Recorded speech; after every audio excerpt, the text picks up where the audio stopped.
Non, il n'y a aucun avantage à être un outil et le point de mise en œuvre d'une guerre par procuration. Et si vous n'êtes pas sûr de cela, allez demander aux Ukrainiens en ce moment dans les tranchées. Vous savez, c'est la chose horrible, la chose perverse à propos de cette méthode de guerre par procuration que les États-Unis ont vraiment perfectionné maintenant. Pendant la guerre du Vietnam, ils avaient encore besoin d'envoyer leurs propres troupes. Mais maintenant, ils ont compris comment faire en sorte que d'autres États mènent les guerres qu'ils veulent mener. Et c'est difficile à faire. Et cela prend beaucoup de temps.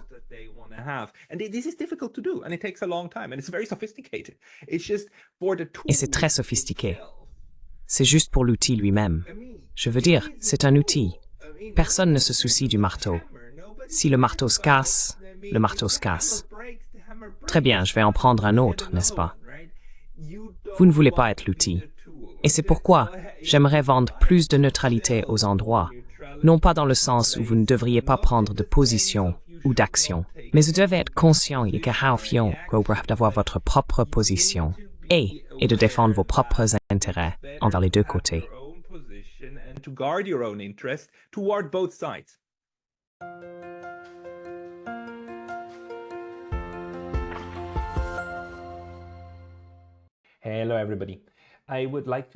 Bonjour à tous.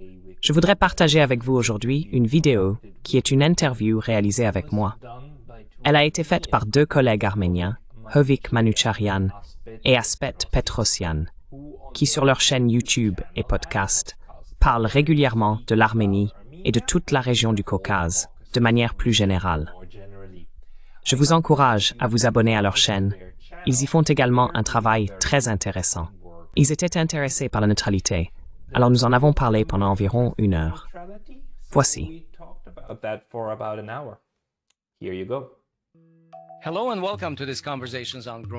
Bonjour et bienvenue à cet épisode de Conversations on Grunge. Aujourd'hui, nous parlons d'un domaine d'études qui a attiré notre attention, appelé les études sur la neutralité. Nous avons donc avec nous un champion de ce domaine, le Dr Pascal Lotaz. Bonjour Pascal, merci d'être venu dans notre émission. Bonjour Pascal, merci beaucoup de m'avoir invité aujourd'hui. Absolument. Puisque c'est votre première fois avec nous, pourriez-vous nous parler un peu de vous et des intérêts qui vous ont conduit à cette étude formelle du concept de neutralité?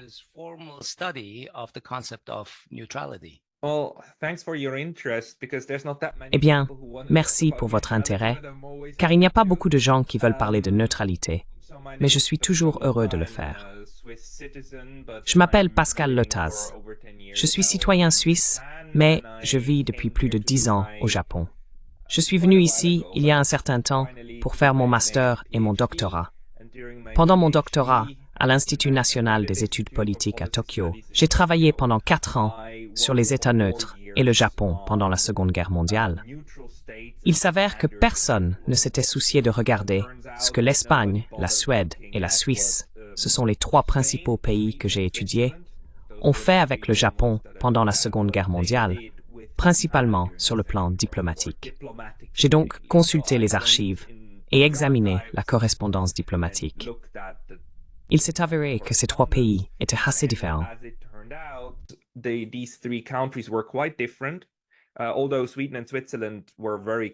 Bien que la Suède et la Suisse étaient très proches en termes de fonctionnement de leur système politique, toutes 2 démocraties, l'une directe, l'autre une démocratie parlementaire, avec une histoire et une tradition de neutralité similaire à ce moment-là, l'Espagne était complètement différente, n'est-ce pas?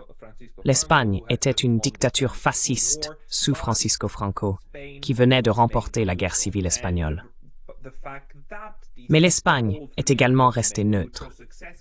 Le fait que les 3 soient restés neutres avec succès et n'aient pas été envahis leur a permis de maintenir des contacts diplomatiques avec le Japon comme auparavant.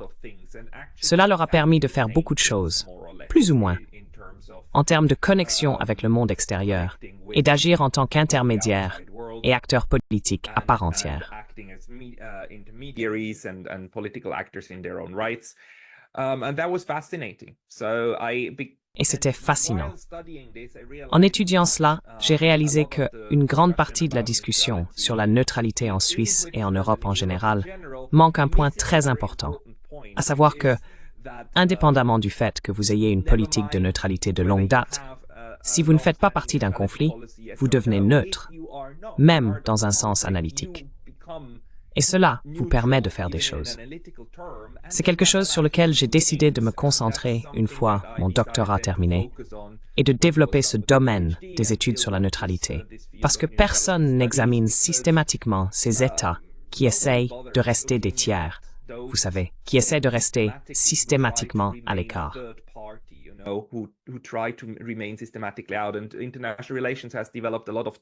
Et les relations internationales ont développé beaucoup de termes pour décrire cela sans vraiment s'y attarder. Équilibrage, couverture, alignement, etc. Mais ce sont tous des termes techniques qui, d'une certaine manière, tentent simplement d'expliquer ou de ne pas trop se soucier de ces états tiers. Je veux faire le contraire, et mon affirmation est que dans tout type de système international et toute constellation de conflits, les tiers, ceux qui ne combattent pas, ou ceux qui essayent de rester en bons termes avec ceux qui se battent, que ce soit une guerre directe, une guerre commerciale ou juste un conflit de petite envergure. Ces tiers comptent beaucoup, et ces tiers influencent tout le système. Et c'est ce que j'essaye de développer.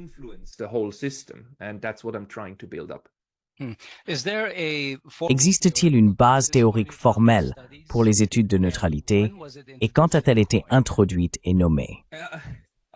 Je suis en train de la nommer à l'instant. Je vois. Les études sur la neutralité en tant que domaine d'étude n'existent pas.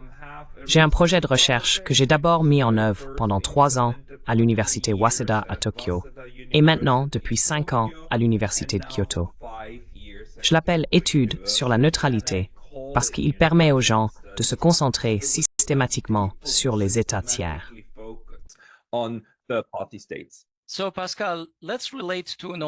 Alors Pascal, référons-nous à un vieux dicton attribué à Edmund Burke, selon lequel la seule chose nécessaire pour que le mal triomphe dans le monde est que les hommes bons ne fassent rien. Maintenant, nous avons en fait cherché sur Google et découvert que cela est peut-être mal attribué à Edmund Burke. Mais le point reste valable. La neutralité est-elle vraiment la neutralité?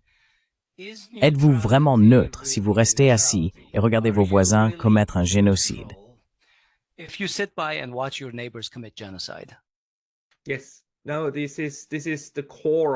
Oui, non. C'est le cœur du problème.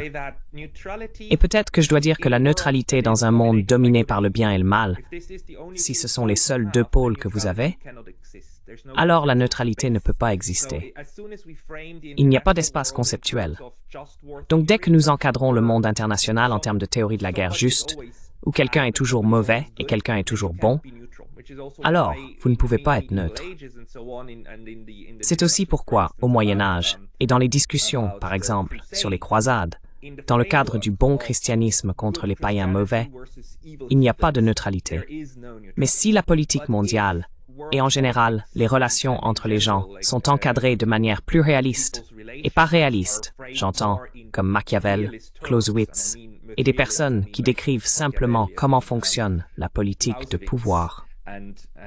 Dans ce cadre, il y a beaucoup plus d'espace conceptuel, parce que, comme l'a dit Clausewitz, n'est-ce pas?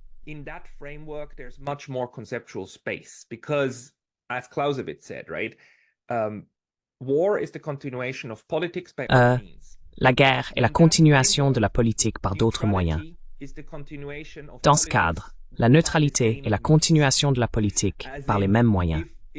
C'est-à-dire que, si la guerre est vraiment juste, quelque chose que les États font pour obtenir ce qu'ils veulent, alors ne pas faire la guerre et rester en dehors, et simplement avoir sa propre position et essayer de rester ami avec les 2 parties d'une guerre, est juste un choix rationnel. Mais encore une fois, pour revenir à cela, si nous avons un crime odieux, comme, disons, un génocide qui se produit, et que vous ne faites rien à ce sujet, alors il est tout à fait clair à quel point cela ressemble à être complice de ce crime, n'est-ce pas? Donc le cadrage de ce qui se passe réellement et le cadrage de cela sont essentielles pour déterminer si la neutralité est une position compréhensible ou un crime odieux en soi. Et je ne peux pas répondre à cela. Je ne peux que l'analyser. Y a-t-il une différence entre neutralité et indépendance? Il y a une différence. Je veux dire, laissez-moi le dire ainsi. Surtout dans les relations internationales. Les États qui ne sont pas indépendants ne peuvent généralement pas vraiment être neutres. Parce que si vous êtes un appendice d'un autre État, ou si vous êtes lié à un autre État, parce que vous êtes dans une alliance militaire, ou parce que vous êtes dans une relation où vous dépendez de l'autre, si celui-ci veut faire la guerre ou se retrouve en guerre, alors vous vous retrouvez généralement impliqué, n'est-ce pas? Donc, l'indépendance, dans le sens d'avoir la capacité de prendre des actions politiques différentes de celles d'un autre, est en quelque sorte une condition préalable. Mais la neutralité elle-même est encore différente, car elle implique que vous choisissez de rester en bons termes avec votre ami et l'ennemi de l'ami, n'est-ce pas? Et le problème pour le neutre, j'utilise toujours cette métaphore, c'est que vous êtes la troisième partie d'un triangle, n'est-ce pas?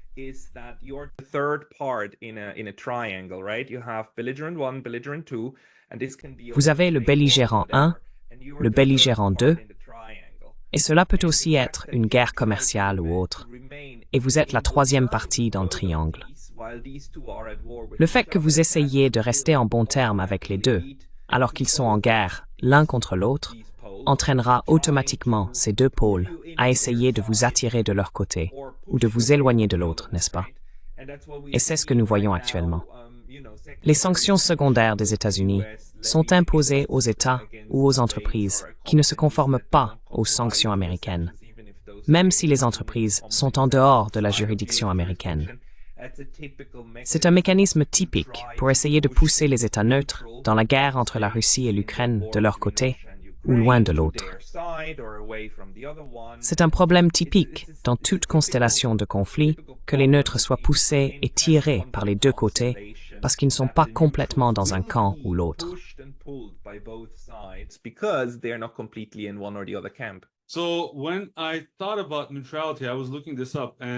Quand j'ai pensé à la neutralité, j'ai fait des recherches et plusieurs personnes dans le domaine des études sur la neutralité parlaient du mouvement des non-alignés comme un exemple de neutralité. Et pour nous, pour les Arméniens, surtout quand nous suivons le conflit entre l'Arménie et l'Azerbaïdjan au fil des ans, l'Azerbaïdjan a pu obtenir beaucoup de faveurs du mouvement des non-alignés en termes de déclarations politiques. Je ne suis pas sûr de leur sérieux, mais par exemple, je crois qu'en 2012, la réunion ministérielle du mouvement des non-alignés a été la seule où le non-recours à la force, qui est l'un des principaux principes des relations internationales et surtout à l'ONU, a été souligné.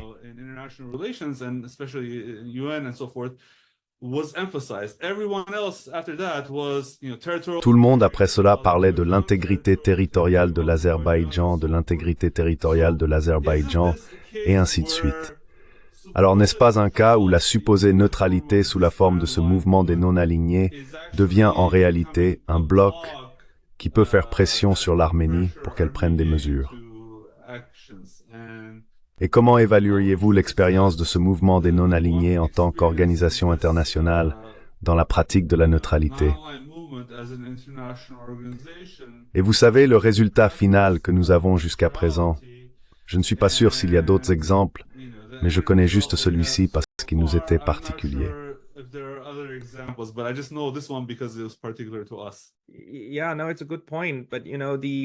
Oui, c'est un bon point. Mais, vous savez, une mauvaise compréhension est de penser que les États neutres et non alignés ne prennent aucune position. Ils font généralement le contraire. Ils prennent toujours une position, mais ils prennent la leur. Le mouvement des non-alignés est un exemple de groupe d'États qui se sont réunis parce qu'ils ne voulaient pas être aspirés dans la bipolarité et ont en fait fait une déclaration politique pour dire « Comme les gars, ce système bipolaire que vous créez ici, ces deux blocs, et votre demande de rejoindre soit celui-ci, soit celui-là, ça ne fonctionne pas pour nous. Nous ne voulons pas de ça. Nous ne voulons pas d'un monde bipolaire. Nous faisons notre propre truc.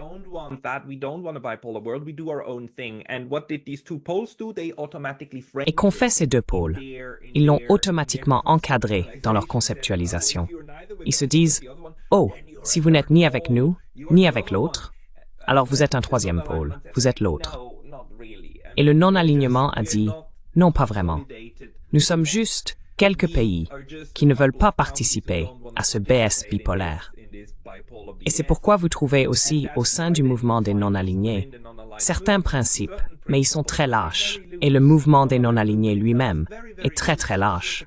C'est juste un club de pays qui se réunit de temps en temps au niveau ministériel ou au sommet. Et ils ont eu, comme diverses politiques au fil du temps.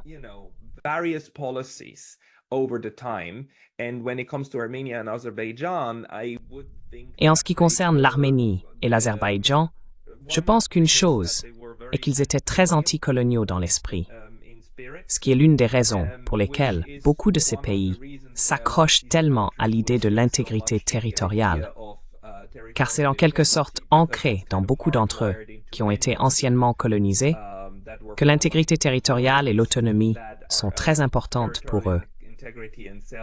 Et puis ils auraient bien sûr, entre eux, des politiques incohérentes envers l'Arménie et l'Azerbaïdjan. Mais cela a aussi à voir avec le fait que le conflit entre l'Arménie et l'Azerbaïdjan est similaire à l'extérieur, mais fonctionne différemment à l'intérieur par rapport à la lutte anticoloniale que la plupart de ces pays ont traversée, à l'exception de la Yougoslavie, qui au sein du MNA elle-même avait une position spéciale.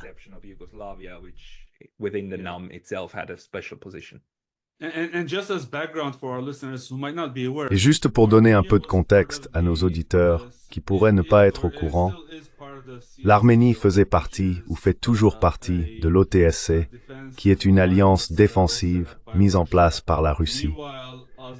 Pendant ce temps, l'Azerbaïdjan a quitté cette alliance, et c'est essentiellement ainsi qu'il a pris la décision de devenir membre de ce mouvement des non-alignés, alors que l'Arménie n'en était pas membre. J'ai toujours l'impression que simplement en devenant membre, et que l'Arménie ne l'étant pas, comme d'autres membres, vous savez, essaie de donner quelques faveurs à l'Azerbaïdjan, évidemment. Mais peut-être que la question à poser est de savoir à quel point ce soutien était significatif. Parce que je crois toujours que, si vous êtes membre d'un mouvement non aligné, vous devriez quand même soutenir un ordre mondial minimal, qui, à mon avis, n'approuve pas la violence et n'approuve pas l'usage de la force.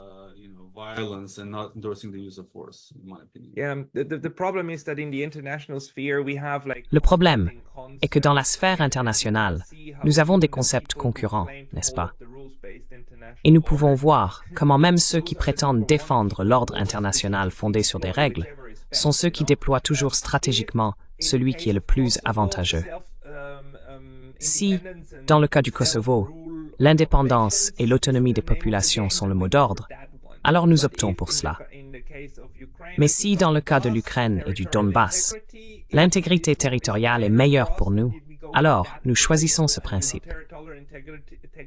Et vous savez, l'intégrité territoriale et l'autonomie se contredisent bien sûr. Et donc vous avez tout un ensemble d'outils de principes que surtout l'Occident choisit à volonté selon ce qui est le mieux pour nos intérêts géopolitiques.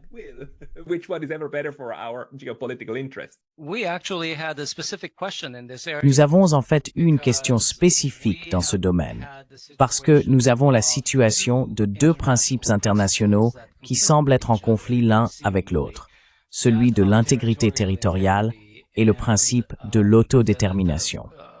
Comment la neutralité se positionne-t-elle réellement dans une situation comme celle-ci, apparemment entre le bien et le mal?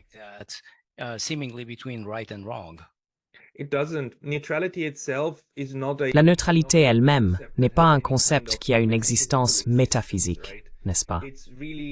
C'est vraiment plus ou moins un principe et une tendance dans les situations de conflit où vous avez parfois des tiers.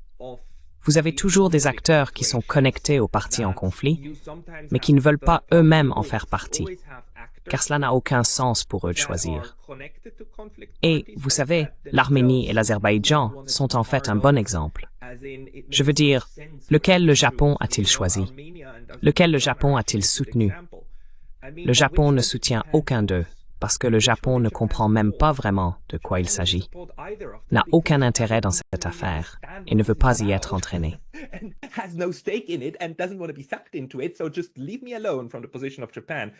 Alors, laissez-moi tranquille du point de vue du Japon.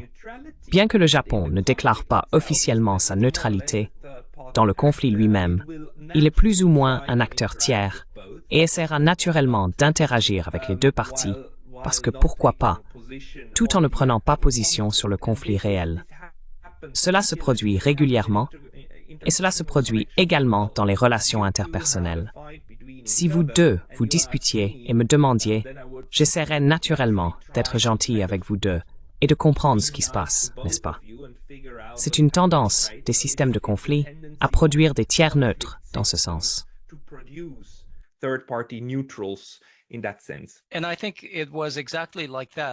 Et je pense que c'était exactement comme ça avec le groupe de Minsk de l'OSCE, qui a été mis en place comme un organe de médiation internationale, mandaté pour traiter du statut du Haut-Karabakh ou Artsakh pour nous.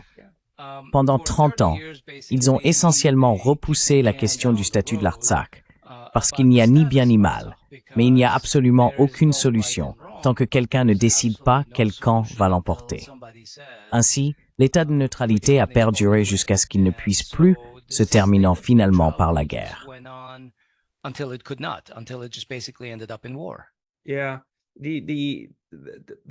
Oui, le problème avec les conflits territoriaux est qu'ils créent facilement et immédiatement des jeux à somme nulle, n'est-ce pas? C'est soit à vous, soit à nous. Le Haut-Karabakh est soit azéri, soit arménien. La seule façon de remédier à cela est de sortir de ce cadre et de créer des solutions plus intégrées, de la manière dont l'Union européenne, malgré tous ses défauts et erreurs, a pu faire disparaître certains conflits, parce que vous vous intégrez dans un cadre plus large, n'est-ce pas?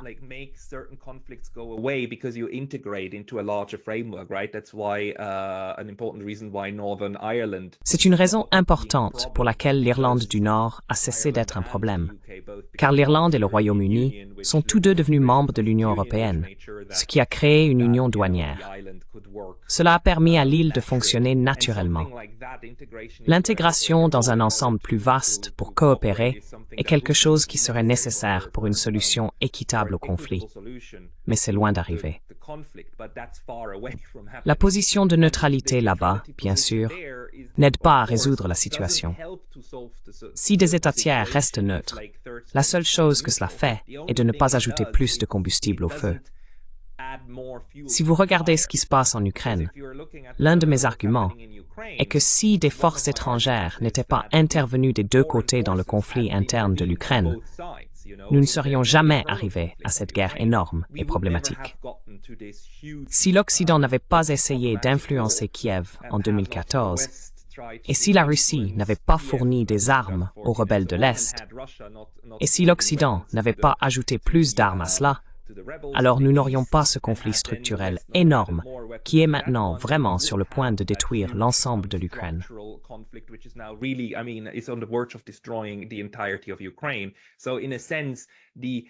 Donc en un sens, le fait que de nombreux États restent à l'écart du conflit en Arménie et en Azerbaïdjan garantit au moins que le conflit reste limité, mais le conflit ne disparaît pas, et c'est toujours la guerre, et c'est toujours mauvais. Donc cela ne résout pas le problème.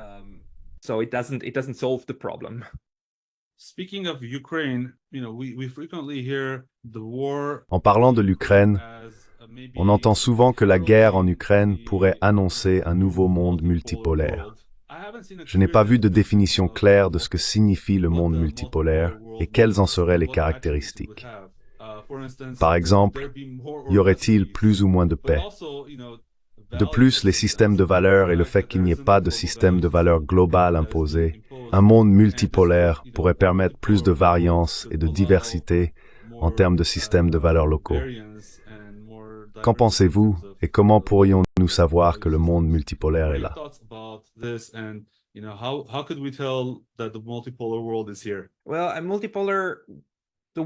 Eh bien, le mot multipolarité se réfère simplement à un fait observable, selon lequel, au lieu d'avoir un centre politique unique de prise de décision, dont les structures sont utilisées par tout le monde, ce qui constitue un monde unipolaire ou bipolaire, comme pendant la guerre froide, où les structures de base du système mondial sont soit vous travaillez avec les institutions créées par l'Occident à Washington, y compris le système monétaire, etc. Soit vous vous intégrez dans le système soviétique de leur manière de faire les choses, n'est-ce pas?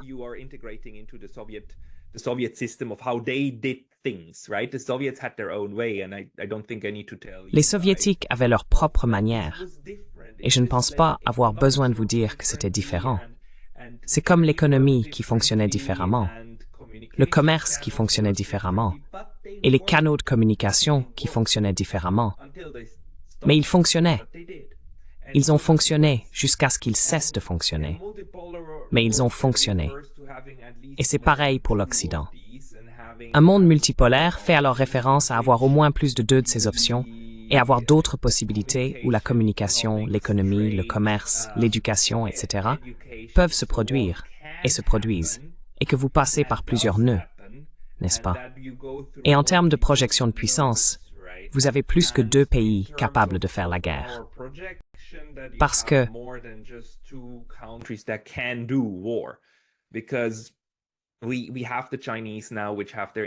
nous avons maintenant les Chinois qui ont leurs capacités indépendantes, des capacités très indépendantes, et ils les produisent eux-mêmes. La production, l'autoproduction de ses propres armes, etc., est assez importante pour les États qui jouent à l'échelle mondiale, comme nous pouvons le voir maintenant. Si la Russie avait effectivement été coupée de tout le monde, elle aurait quand même été capable de produire une bonne partie des armes dont elle a besoin elle-même, tandis que l'Occident est capable de produire ce dont il a besoin lui-même, et les Chinois le font aussi, dans une très large mesure. En fin de compte, personne n'est autosuffisant à 100%, mais ils sont beaucoup plus autosuffisants que, disons, la Suisse, l'Arménie ou l'Azerbaïdjan, n'est-ce pas?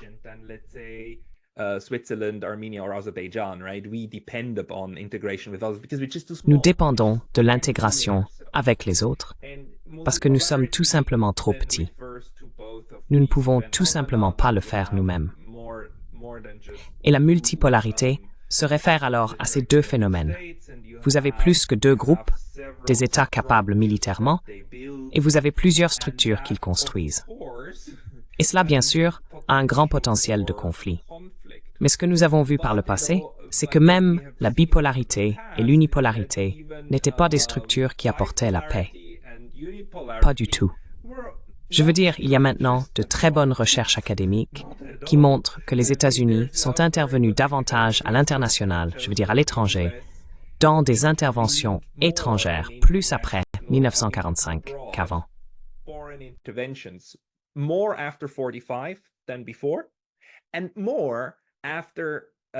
Et plus après 89 qu'avant, entre 45 et 89, car la fin de la guerre froide n'a pas conduit les États-Unis, la puissance unipolaire, à réduire les interventions étrangères. Cela a en fait conduit à une intensification. Et nous avons vu des guerres horribles, et des millions de personnes ont péri, n'est-ce pas, entre 89 et le moment unipolaire, ou 2022. Le moment unipolaire n'était pas un moment de paix. Donc la question est, comment gérer un monde multipolaire? Et comment est-il possible de construire des structures qui, même si elles ne sont pas nécessairement intégrées les unes aux autres, comme un pont, construisent quelque chose de stable, vous savez, ou comme un toit où chaque tuile individuelle tomberait au sol, si ce n'était pour le reste de la structure, n'est-ce pas? Oui.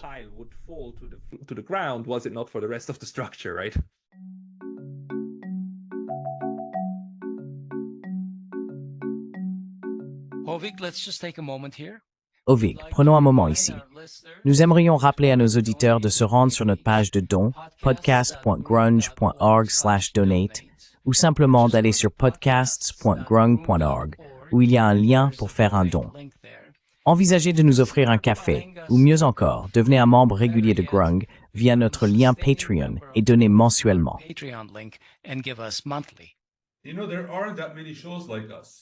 Tu sais, Il n'y a pas beaucoup d'émissions comme la nôtre qui digèrent l'actualité arménienne chaque semaine et vous apportent des discussions intéressantes en lien avec celle-ci, en anglais et de manière régulière. Nous avons toujours fonctionné par passion. Et nous ne sommes pas seulement à but non lucratif, mais nous n'avons malheureusement pas de budget non plus. Nous comptons donc sur des auditeurs comme vous pour nous aider. Juste 2 ou 3 amis qui ont consacré notre vie et nos efforts à comprendre le monde autour des Arméniens et de l'Arménie et à partager cette compréhension avec vous.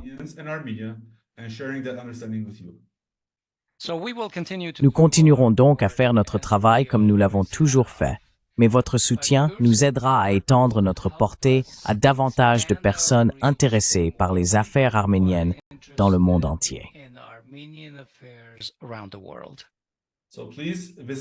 Alors, veuillez visiter notre page de dons.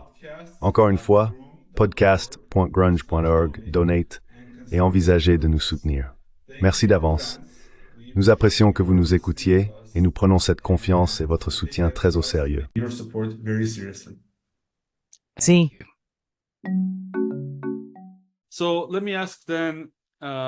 Alors, permettez-moi de vous demander, puisque nous sommes arméniens, parlons un peu plus de l'Arménie. Dans la discussion précédente que nous avons eue avec Glenn Diesen, nous lui avons demandé si la guerre du Haut-Karabakh était un piège tendu à la Russie par l'Occident, compte tenu de ce qui se préparait en Ukraine. Il a dit que si la Russie prenait parti dans le conflit, alors ce serait un piège parce qu'on ne peut pas satisfaire un camp ou l'autre dans ce conflit. Et il s'est avéré que la Russie a besoin de la Turquie dans la guerre actuelle, et la Russie s'appuie évidemment beaucoup sur l'Azerbaïdjan, et l'Europe dépend de l'Azerbaïdjan pour l'énergie, etc. Et tout le monde achète du gaz de marque azerbaïdjanaise qui est en réalité du gaz russe. Donc, notre question était, pensez-vous qu'à l'époque, en 2020, les rouages étaient déjà en mouvement pour la guerre actuelle en Ukraine et que le Karabakh était essentiellement une première tentative d'ouvrir un deuxième front contre la Russie? Quelles sont vos réflexions sur la guerre au Karabakh dans le contexte du conflit actuel entre la Russie et l'Occident?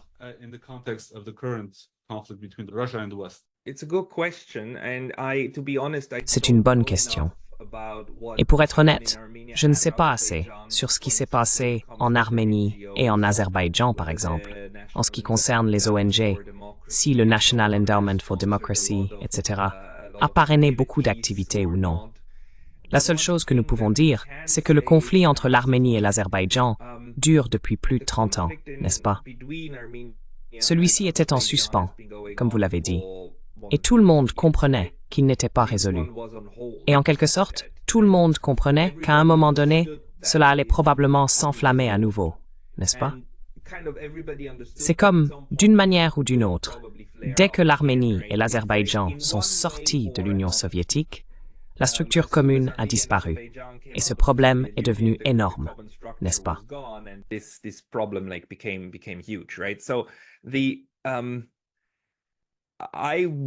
Donc, je serais plutôt enclin à penser qu'il s'agit probablement plus ou moins de processus naturels à l'intérieur entre ces deux camps, surtout en considérant les décisions politiques que M. Pachinian a prises et aussi vis-à-vis de la Russie. L'Azerbaïdjan a réussi à construire son armée pendant des décennies au point de pouvoir gagner cette guerre, et ils ont utilisé un moment qui semblait opportun, et finalement, il s'est avéré, d'un point de vue militaire, qu'ils avaient jugé correctement que c'était le moment où ils pouvaient le faire, parce qu'ils l'ont fait. Donc je pense que ce sont probablement plus des développements internes, aussi parce que l'attention de l'Occident dans le Caucase, de mon point de vue, a toujours été plus sur la Géorgie que sur l'Arménie et l'Azerbaïdjan.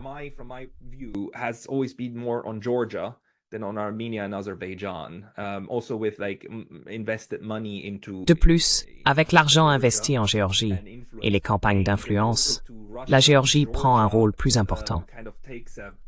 Et là, nous avons un conflit direct entre la Russie et la Géorgie.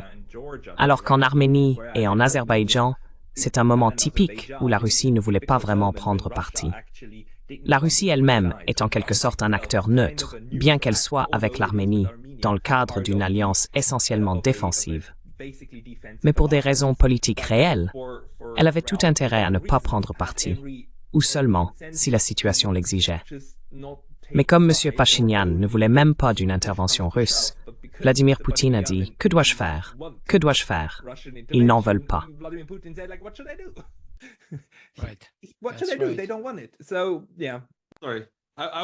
Donc oui, désolé, je serai d'accord avec vous. La seule preuve officielle que nous avons est ce rapport de la Rand Corporation de 2019 qui a fuité, qui mentionne des choses que les États-Unis pourraient faire stratégiquement dans leur conflit avec la Russie, et l'une d'elles mentionne explicitement l'agitation ou l'utilisation du conflit du Karabakh. Mais oui, je suppose que nous pouvons en parler un peu plus, mais il y a tellement de choses à couvrir. Mais puisque vous avez mentionné Pachinian, vous savez, depuis la guerre de 2020 officiellement, mais beaucoup diraient même avant, Pachinian a pris la décision dramatique d'éloigner l'Arménie de l'orbite de la Russie, jouant fréquemment sur les émotions de la population, qui est encore en dépression post-guerre, et ils ne peuvent pas pardonner pleinement les inactions de la Russie au Karabakh, quelles qu'en soient les raisons. Et cette politique a été partagée par une coterie d'universitaires financés par l'Occident.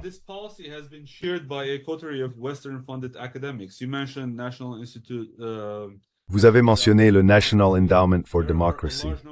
Il y a un grand nombre de tels instituts en Arménie, et aujourd'hui même, 2 universitaires occidentaux d'origine arménienne ont rédigé un article publié dans le National Interest, avec un sous-titre qui dit « L'Arménie peut offrir aux États-Unis un point d'appui dans l'arrière-cour de la Russie ».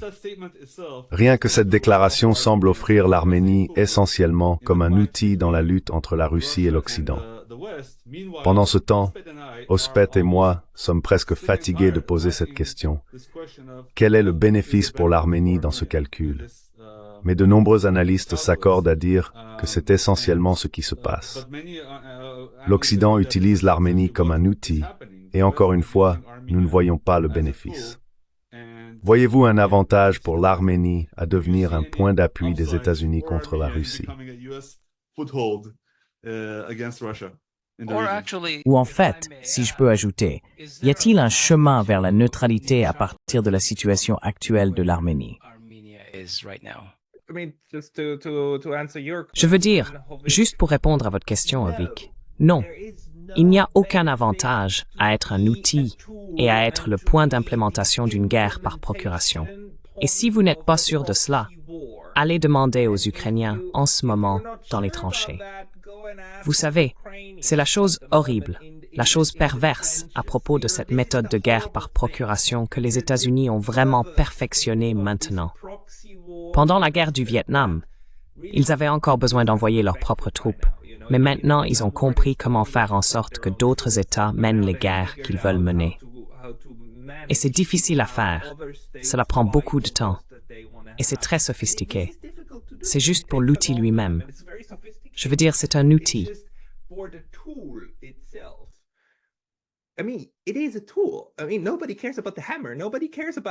Je veux dire, personne ne se soucie du marteau. Personne ne se soucie si le marteau se casse. Le marteau se casse. Très bien. Je vais en prendre un autre, n'est-ce pas? Vous ne voulez pas être l'outil. Et c'est pourquoi j'aimerais promouvoir plus de neutralité dans les lieux.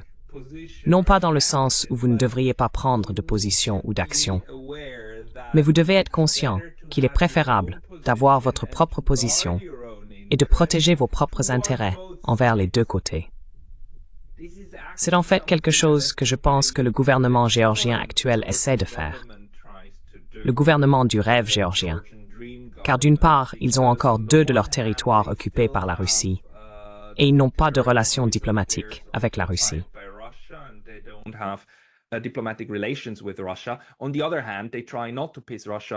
D'un autre côté, ils essaient de ne pas provoquer davantage la Russie pour éviter une seconde invasion. Et ils essaient de tenir les Américains à l'écart pour ne pas être utilisés comme un outil pour ouvrir un second front, ce que certains penseurs stratégiques en Occident aimeraient faire. Et les gars dont vous avez parlé pensent évidemment qu'il serait formidable pour l'Arménie de prouver sa loyauté. Ils croient qu'à terme, après être devenu le point d'application et avoir saigné pour l'Empire, vous serez récompensé en étant du bon côté de l'histoire.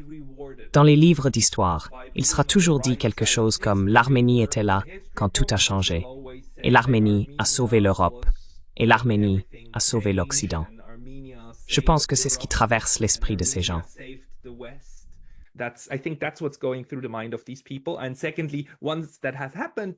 Et deuxièmement, une fois que cela s'est produit, alors toutes les richesses viendront parce que l'Occident sera tellement reconnaissant et intégrera l'Arménie dans l'Union européenne.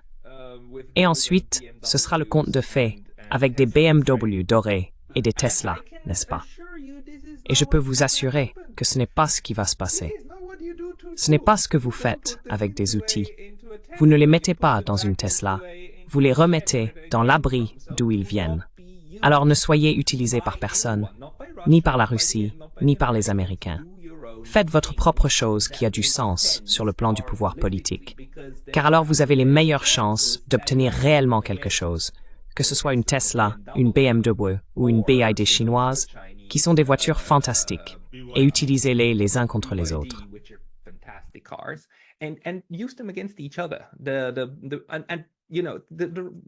Et la Russie ferait une chose similaire si elle le pouvait. Donc, ce n'est pas pour dire que l'un est meilleur que l'autre. C'est pour dire qu'il vaut mieux maintenir une relation indépendante et quelque peu neutre, mais intégrée. Certains États sont très doués pour cela. Je veux dire, regardez comment l'Inde profite de la situation en obtenant du pétrole moins cher et en le revendant même aux Européens. En général, il est plus avantageux d'essayer de jouer avec les deux côtés que de se ranger uniquement dans un camp. Même les Turcs, bien qu'ils fassent partie de l'OTAN, jouent maintenant avec les deux camps, parce qu'il est tout à fait clair que se ranger uniquement du côté des Européens, A, ils ne les veulent pas, et B, pourquoi le feraient-ils à ce stade? J'espère que cela répond à la question.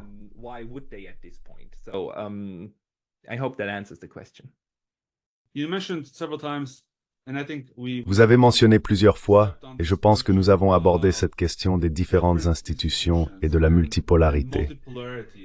Pour moi, la logique de la multipolarité semble dicter moins d'institutionnalisme global et plus d'approches locales et régionales ou bilatérales. Au moins dans le cas de l'ONU et d'autres organisations similaires, nous voyons que leur rôle diminue au point de devenir insignifiant. Mais en même temps, nous assistons à des réorganisations et à la croissance d'autres organisations telles que les BRICS, l'OCS, l'Organisation de coopération de Shanghai, ainsi que l'Union économique eurasiatique. Pouvez-vous nous dire quel est le rôle des BRICS, de l'OCS et de certaines de ces autres institutions? Vont-elles être les mêmes types d'alliances ou de blocs qui ont existé jusqu'à aujourd'hui? Ou comment les voyez-vous évoluer?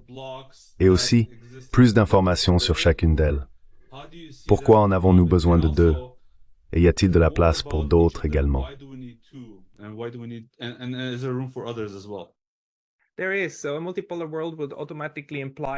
Il y a.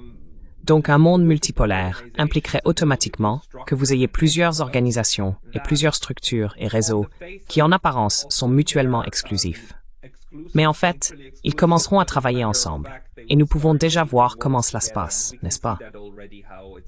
Comment la Turquie a apparemment demandé à la Russie de rejoindre les BRICS tout en faisant partie de l'OTAN. Et comment l'Union européenne, bien sûr, interagit avec d'autres arrangements régionaux et interagit elle-même avec les États en dessous et avec des forces extérieures. Et comment nous aurons de nouveaux systèmes de paiement sur lesquels les BRICS travaillent actuellement. And how we will have new payment systems, right, that BRICS is currently working on, and then states will pick and choose, and most. Et puis les États choisiront. Très probablement, beaucoup d'États essaieront de mettre en œuvre les deux, n'est-ce pas? Oui, parce que cela aurait le plus de sens, car la redondance a du sens. Ainsi, nous assisterons à un épanouissement des organisations internationales.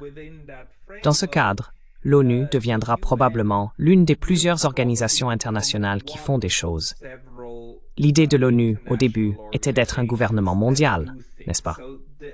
Après la Société des Nations, une structure pyramidale, descendante avec le Conseil de sécurité de l'ONU. Et ensuite, ils imposeraient la paix à tout le monde. Maintenant, cela ne s'est jamais produit.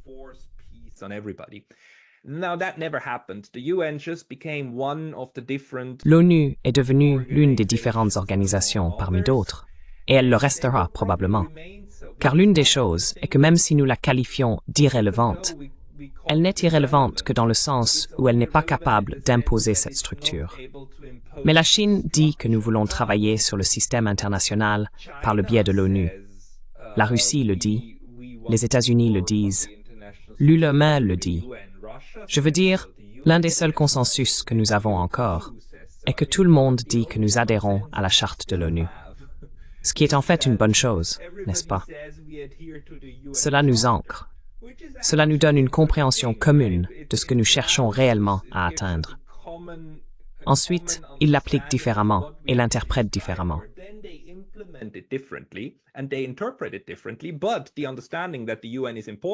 Mais la compréhension que l'ONU est importante et que nous voulons qu'elle le soit est toujours présente.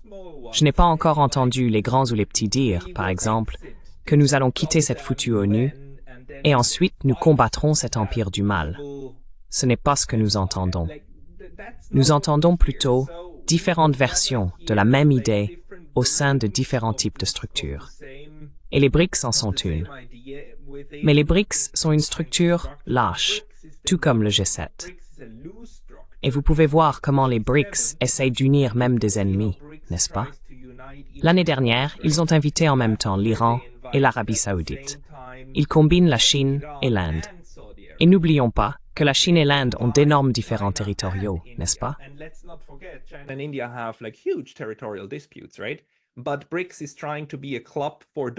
Mais les BRICS essaient d'être un club pour ceux qui, même parmi les rivaux, veulent encore trouver un terrain d'entente, ce qui les rend institutionnellement différents, bien sûr, de l'OTAN ou de l'Union européenne, qui exige une stricte adhésion au code et où tout le monde doit être sur la même longueur d'onde.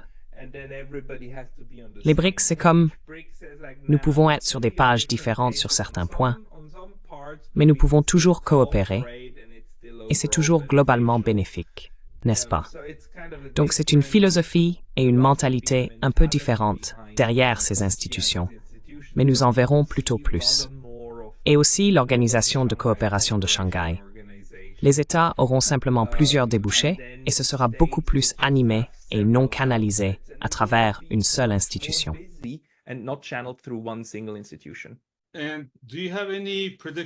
Et avez-vous des prédictions sur la prochaine réunion des BRICS en octobre à Kazan?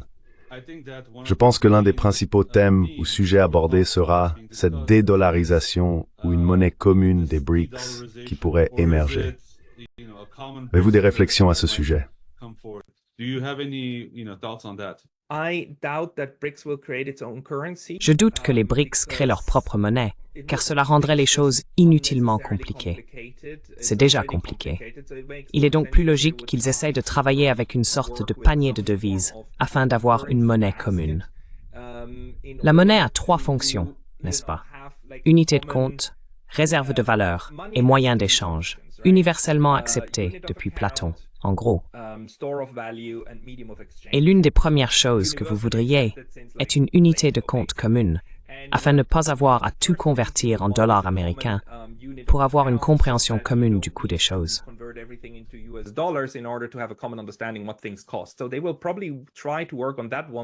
Ils vont probablement essayer de travailler sur celui-là, parce que c'est le plus facile et le moins conséquent.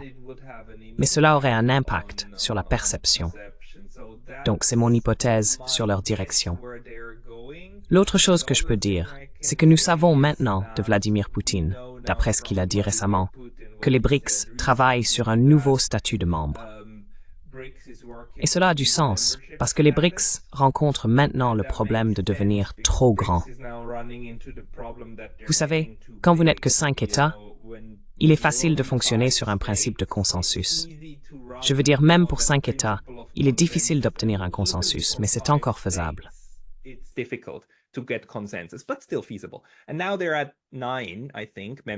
Et maintenant, ils sont à 9, je pense, membres.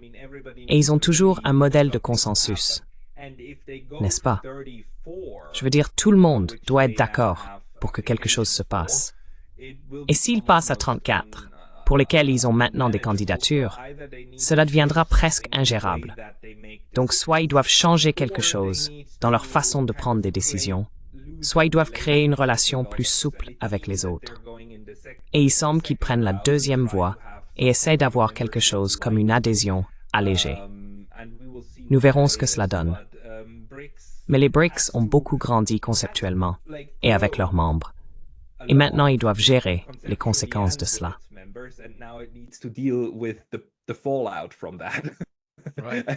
Inumaidallet sixth step and embracing the sense that BRICS est à l'endroit with un membre associé. Oui, eh bien, ils ne sont pas une alliance militaire, n'est-ce pas? Ils sont un bloc commercial. Mais le problème reste le même.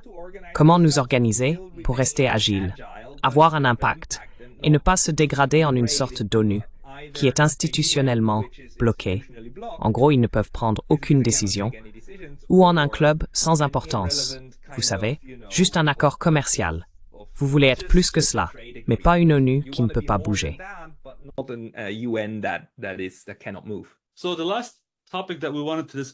Le dernier sujet que nous voulions aborder avec vous, Pascal, est la sécurité de la chaîne d'approvisionnement dans un monde multipolaire. Avec l'attaque d'hier par Israël sur les Pagés, je crois qu'un nouveau Rubicon a été franchi en termes de ce qui est permis pour les États sur le plan international et des menaces que les pays plus petits et je suppose techniquement souverains devront envisager. En bref, il semble qu'Israël ait pu, soit au moment de la fabrication, soit pendant l'expédition, implanter des explosifs dans des milliers de Pagés destinés prétendument à être utilisés par le Hezbollah au Liban. Non seulement des Pagés, mais il semble que des téléphones portables, des radios de communication et même des panneaux solaires aient été signalés comme explosant partout au Liban ces derniers jours, entraînant de nombreux décès et des blessures pour des milliers de personnes, y compris des passants innocents et même des enfants.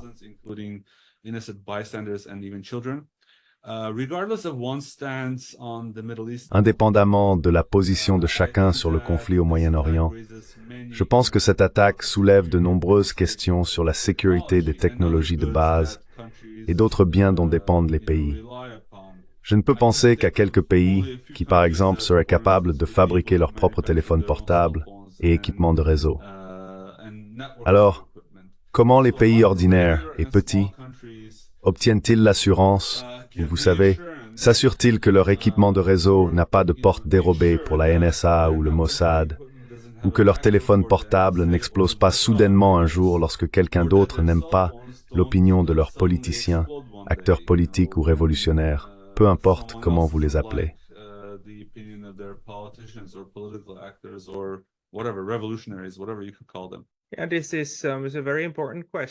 Oui, c'est une question très importante. À ce stade, il est difficile de trouver un crime international qu'Israël n'a pas encore commis.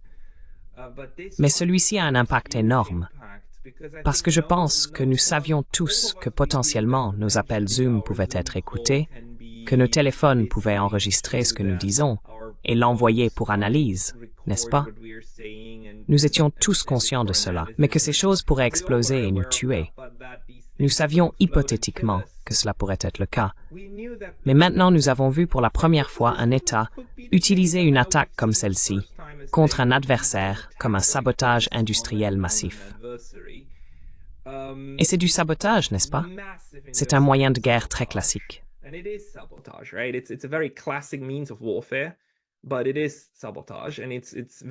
Mais c'est du sabotage, et c'est un sabotage très sophistiqué. Cela change, et je prédis que cela changera énormément la façon dont la sécurité technologique sera perçue à partir de maintenant. Le fait est que seuls les grands États, avec une souveraineté technologique, peuvent assurer dans une mesure raisonnable que cela ne leur arrive plus. Ce sont vraiment juste les États-Unis, la Russie et la Chine qui peuvent s'assurer que leur chaîne d'approvisionnement reste correcte. Les petits États, comme la Suisse, l'Arménie, l'Azerbaïdjan et même la plupart des États de l'Union européenne, n'ont pas cette capacité. Nous n'avons pas l'infrastructure. Nous dépendons de chaînes d'approvisionnement intégrées. supply chains. And the only thing left to do is then to try. Et la seule chose à faire est d'essayer de mettre en place une surveillance pour au moins détecter ce genre de choses. Mais ce sera une entreprise énorme, et cela nous rendra tous méfiants à l'idée de garder nos téléphones sur nous, n'est-ce pas? Parce que nous ne savons pas. Est-ce que ce sont des batteries qui peuvent exploser avec de petites billes métalliques à l'intérieur pour créer encore plus de dégâts? Sont-elles peut-être déjà ici? Comment le saurais-je? Nous ne pouvons pas. C'est un événement très choquant, et cela sape la confiance. C'est la pire chose. Cela sape la confiance dans ces chaînes d'approvisionnement. Ma prédiction est que ce que nous verrons maintenant, ce sera beaucoup d'investissements au cours des prochaines années pour essayer de surveiller les chaînes d'approvisionnement et au moins réduire la probabilité que cela se produise.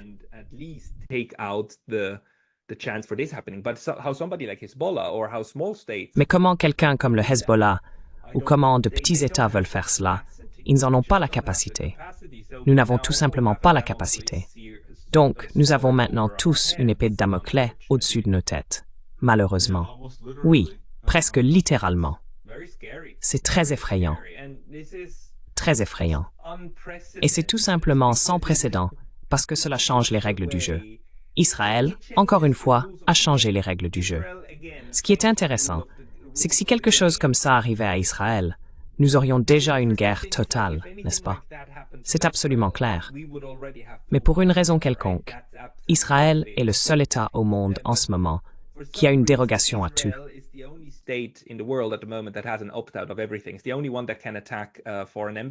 C'est le seul qui peut attaquer des ambassades étrangères et s'en tirer, et commettre un génocide et s'en tirer. Donc c'est juste un autre de ces moments. La bonne chose, c'est qu'en général, 99% des autres ne sont pas soumis aux mêmes règles.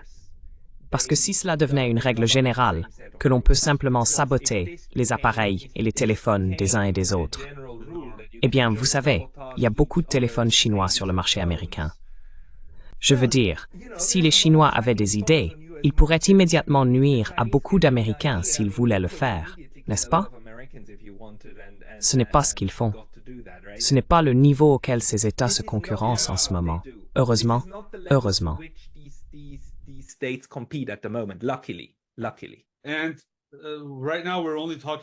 Et en ce moment, nous ne parlons que de technologie, qui est quelque chose de physique et tangible.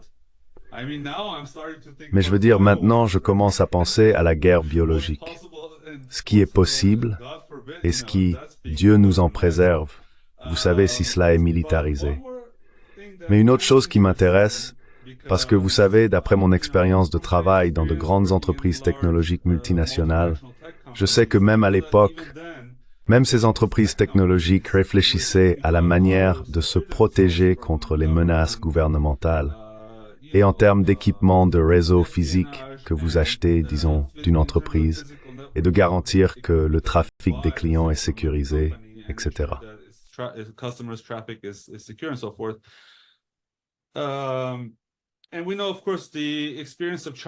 Et nous savons bien sûr l'expérience de la Chine avec ce pare-feu chinois, qu'ils ont réussi à créer un Internet local en Chine. Voyez-vous cette tendance croître? Et savez-vous si quelqu'un étudie cela? Par exemple, je crois qu'en Russie, ils appellent cela la tendance à la souveraineté du réseau. La Russie pourrait-elle mettre en place sa propre version de l'Internet? Mais ensuite, une fois que vous commencez à avoir plusieurs pays avec leurs propres Internets, comment collaborent-ils? Y a-t-il une étude dans ce domaine dont vous êtes au courant?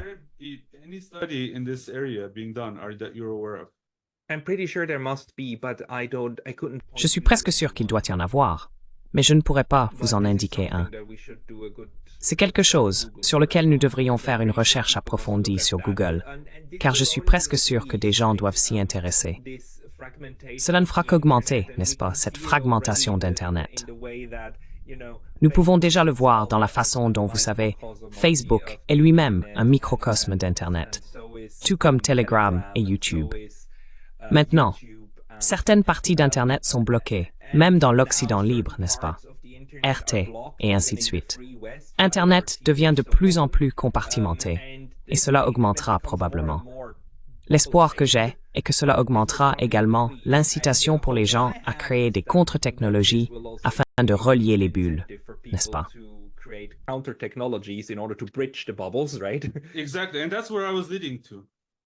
Exactement. Et c'est là où je voulais en venir, car l'une des choses que les BRICS pourraient faire, par exemple, et j'y ai réfléchi, est de créer une norme technologique qui leur permettrait, par exemple, parce qu'un seul pays, surtout un petit pays comme l'Arménie, ne peut pas aller chez Qualcomm ou un fabricant de puces et dire « j'ai besoin de pouvoir inspecter votre puce ». Mais si ces grandes alliances commerciales en tant que bloc créent une norme technologique et disent « vous devez nous permettre une visibilité et une assurance que votre technologie ne contient pas de portes dérobées ou de choses de ce genre », cela pourrait être un rôle émergent que ces organisations régionales comme les BRICS pourraient avoir. Je ne suis pas sûr. Oui, le problème réside dans les États des BRICS eux-mêmes. Beaucoup d'entre eux n'ont pas d'intérêt pour cela. Je veux dire, la Chine fait partie des BRICS, n'est-ce pas? Les Russes ne sont pas non plus connus pour avoir un Internet absolument libre, bien qu'il soit très important. Ce n'est pas la liberté, c'est juste l'assurance qu'ils peuvent faire confiance à ce que la technologie fait. Donc, s'ils achètent un pare-feu, ils peuvent être sûrs qu'un autre gouvernement n'a pas de porte dérobée. Ça va être un problème très difficile, Ovik, parce que ça va se réduire au logiciel. En gros, il faut juste savoir si le logiciel est « oui ». Vous descendez dans la pile. Vous descendez dans la pile. Donc c'est dans le logiciel. Maintenant, c'est dans le firmware.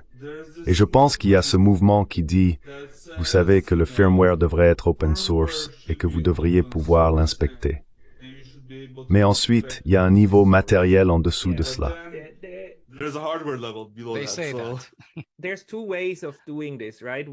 Il y a deux façons de faire cela, n'est-ce pas? La première est de rendre le logiciel open source afin que tout le monde puisse l'inspecter et que des experts externes puissent effectivement le surveiller, etc. Et Apple essaye de faire cela, n'est-ce pas? Apple essaye d'augmenter la confiance en disant « Nous avons des normes que des experts externes peuvent surveiller, donc faites-nous confiance ». La deuxième façon est de mettre en œuvre des technologies qui, par leur conception même, sont fiables et inaltérables. L'exemple ici, qui a fait le buzz il y a quelques années, est la blockchain, n'est-ce pas? La blockchain est en principe conçue de manière à ne pas être contrôlable par un seul acteur.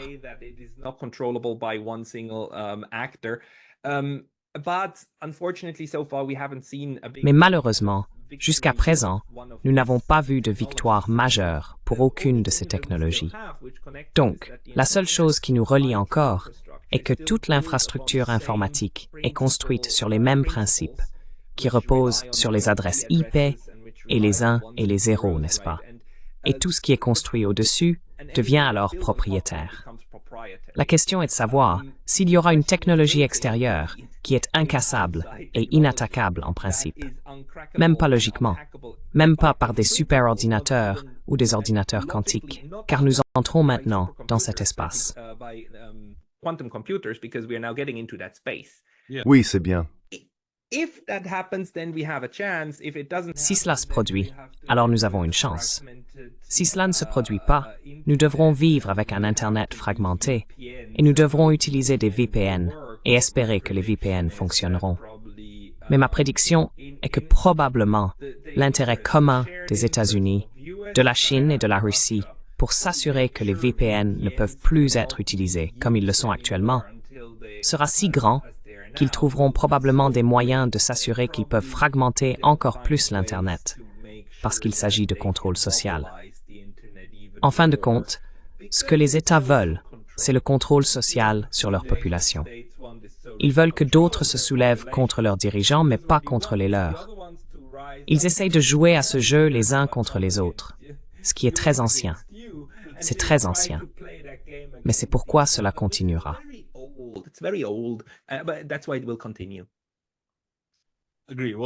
D'accord.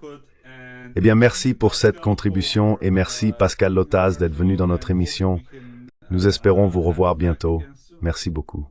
Thank you very much, Hovig. Thank you very much. Elsbeth. Yes, that was a See you very next Merci time. beaucoup. It was a pleasure. Oui, c'était une conversation très intéressante. À bientôt.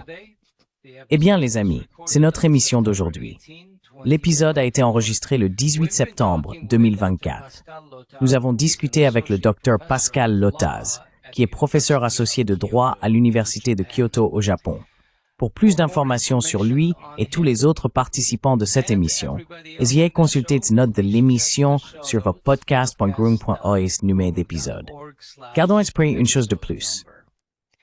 Let's keep in mind one more thing. Hovig and I would really like you, our listeners. Ovig et moi aimerions vraiment que vous, nos auditeurs, alliez sur nos pages YouTube, les pages vidéo, et fassiez vos commentaires, et nous fassiez part de vos réflexions. Et nous serions également ravis si vous deveniez un membre soutenant et fidèle de nos podcasts. Allez sur podcast.groom.org/donate et inscrivez-vous pour un don mensuel à travers l'un de nos niveaux. Vous pourriez devenir un luminaire Lamakun. Vous pourriez devenir un supporter Surge. Vous pourriez devenir un humanitaire Arisa. Nous aimerions que vous fassiez partie de l'une de ces catégories et que vous donniez sur une base mensuelle. Nous vous remercions d'avance. Au revoir. Au revoir. We thank you in advance. Bye bye. Bye-bye.